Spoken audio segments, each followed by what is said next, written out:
दरिद्र कौन है? ध्यान देना, महाराज युधिष्ठिर से यक्ष ने प्रश्न किया था और जो उत्तर मिला है वह समझने वाली है। क्या प्रश्न किया? को वा दरिद्रो, इस संसार में दरिद्र कौन है? उत्तर क्या मिला था? ये विशाल तृष्णा, जिसके अंदर विशाल तृष्णा है, और मिल जावे और मिल जावे। अगर साधारण शब्दों में कहें तो जो प्राप्त परिस्थिति से प्रसन्न नहीं है, और मिल जाता और मिल जाता है, इस भाव को रखना यही दरिद्रता है। दरिद्र माने प्राप्त परिस्थिति से प्रसन्न नहीं रहना।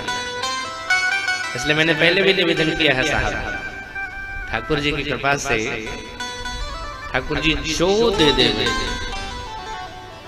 उसमें आनंद रहो, उसी में अपना खुशी मानो। जो नहीं है उसके लिए क्यों परेशान होना? अच्छा क्या है, नीचे वाले ऊपर आना चाहते हैं, यहाँ वाले और ऊपर जाना चाहते हैं, ऊपर वाले और ऊपर जाना चाहते हैं, लेकिन जहां है वहां का वो सुख नहीं लेते।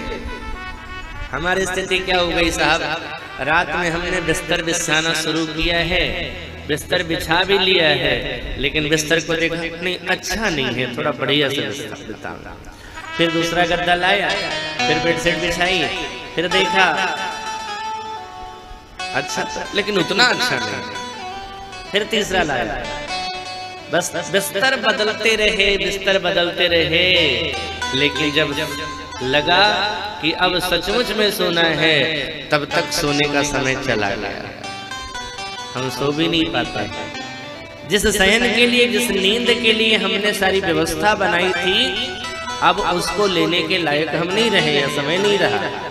यही स्थिति होती है। जब जीवन का सुख हमें उठाना है, तब हम जीवन का सुख उठाते नहीं हैं, बल्कि अपने शरीर को बैल की तरह, गधे की तरह, बैल तो फिर भी ठीक है, गधे की तरह खटाते रहते हैं, परिश्रम करते रहते हैं। अपने शरीर को लगा दिया दौलत कमाने के लिए, दिन को दिन नहीं समझा, रात को रात नहीं समझी, बस लगे रहे। स्थिति एक बार ऐसी आ गई कि डॉक्टर के पास जब पहुंचे बीमार होकर के, तो डॉक्टर ने जो दवाइयां बताई, फिर जब इलाज शुरू हुआ, तो पहले तो इस शरीर को गंवा दिया पैसा कमाने के लिए, अब पैसे को गंवा दिया फिर से इस शरीर को सुधारने के लिए। क्या रहा? कुछ नहीं, ना पैसा रहा ना शरीर रहा। दौलत की भूख ऐसी कि कमाने निकल पड़े, दौलत आई हाथ से तो रास्ते निकल पड़े। बच्चों के साथ में बैठने की फुर्सत न मिली, और जब फुर्सत मिली तो बच्चे खुद ही कमाने निकल पड़े। क्या जिंदगी की स्थिति है साहब। ऐसी जिंदगी भी नहीं होनी चाहिए कि हम बिस्तर बदलते रहे और सुख के चक्कर में पड़े रहे, और जब लगा कि हाँ ठीक है अब सुख उठा सकते हैं, तब पता चला शरीर अब सुख उठाने लायक रहा ही नहीं। अब तो अंतिम यात्रा का समय आ गया है। इस बात को समझो। इसलिए जीवन के प्राप्त परिस्थिति में प्रसन्न रहना सीखो। अरे साहब, मैंने एक दिन कहा था, राम वन में भी रह करके इंद्र के जैसा सुख का अनुभव करता है, और रावण सोने के महल में रह करके भी, सुख संपन्नता से भरे हुए नगर में रह करके भी, वो जब शिव जी की स्तुति करता है शिव तांडव में, आप स्पष्ट पढ़ना उसमें, तो वो क्या कहता है, शिवेति नाम उच्चरण कदा सुखी भवाम्य।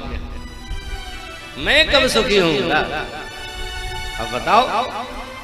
वन में राम सुखी हैं, सुख का अनुभव कर रहे हैं। जिमी बासव बस अमरपुर सची जयंत समेत। जिस तरह से स्वर्ग में जयंत और सची इंद्राणी के साथ इंद्र रहता है, उसी तरह से चित्रकूट के जंगल में भगवान विराज रहे हैं। सुख तो हमारे जीवन मन का धर्म है साहब। हमने जिसे सुख मान लिया वो सुख है, जिसको मान लिया दुख वो दुख है। वही परिस्थिति हमें सुखकारी होती है और वही परिस्थिति हमें दुखदाई होती है। रास्ते में चले जा रहे हैं, कोई गाली दे देता है तो कितना बुरा लगता है, क्रोध आ जाता है, मरने मारने पर उतारू हो जाते हैं। लेकिन उससे भी भयंकर गाली ससुराल में दी जाती है, तब गुस्सा आता है, तब हंसी आती है। अगर गाली ने दुख पहुंचाया तो ससुराल वाली गाली भी दुख पहुंचाता है नहीं ना। वहां तो अपनत्व का भावना है, मन ने मान लिया है। अब मान के चलो भैया लोग तो थोड़ा दूर दूर करके बैठते हैं, माताएं बिल्कुल चिपक चिपक करके बैठती हैं, ऐसे बैठी हुई हो और अचानक बिगहा पर से कोई आ जाए,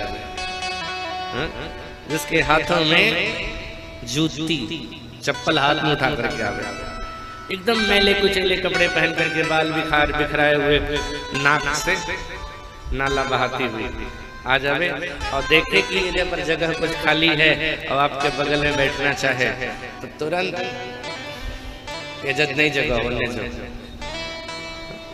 और अगर वो जबरदस्ती बैठ जाए तो रे हम अगर बैठ जाए ना और उसका पैर आपके पैर से स्पर्श कर दे तो कैसा लगेगा? गुस्सा आएगा ना। ठीक से नहीं बैठेगा, हमारा पर लेना बैठना तो एकदम आपने बैठ, उसका पैर आपके पैर से स्पर्श हुआ तो तकलीफ हो गई। अब यही पैर अगर स्पर्श होता है किसी और का तो तकलीफ नहीं होती है, एकदम जगह नहीं है।